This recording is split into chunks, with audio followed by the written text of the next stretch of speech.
La première mention de la dîme dans la Bible se trouve dans la Genèse.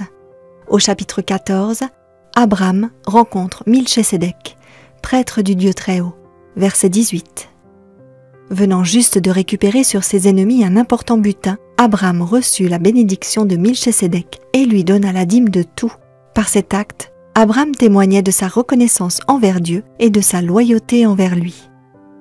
On peut apprendre d'importantes vérités de l'interaction entre Abraham et Milchésédek en ce qui concerne la dîme donnée par Abraham à Milchésédek. Premièrement, les bénédictions précèdent la dîme. Avant qu'Abraham puisse lui donner la dîme, Milchésédek l'avait béni en lui disant « Qu'Abraham soit béni par le Dieu Très-Haut » verset 19. Ceci indique que les bénédictions de Dieu précèdent toujours la dîme. Il ne peut pas y avoir de dîme sans qu'il y ait d'abord une bénédiction financière, car la dîme est la réponse à ce que Dieu nous a déjà donné. Deuxièmement, Dieu est le propriétaire de toutes choses. Milchésédek appelle Dieu le maître du ciel et de la terre, verset 19. Ceci implique qu'Abraham, comme nous tous, n'était pas le véritable propriétaire de ses biens.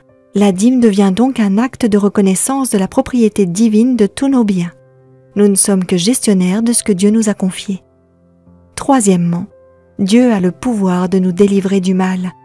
Milchésédek rappelle à Abraham que c'est Dieu qui a livré tes ennemis entre tes mains. La victoire d'Abraham était due à l'intervention divine et non aux prouesses militaires d'Abraham.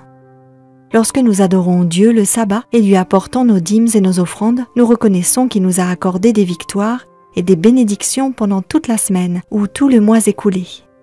Pour ceux qui invoquent le généreux Dieu du ciel, garder le sabbat et lui apporter nos dîmes et nos offrandes sont des signes de leur allégeance envers lui. À leur tour, ceux qui appartiennent à Dieu sont invités à partager ses largesses. Celui qui nous bénit abondamment désire que nous l'imitions en étant, nous aussi, généreux et en bénédiction aux autres.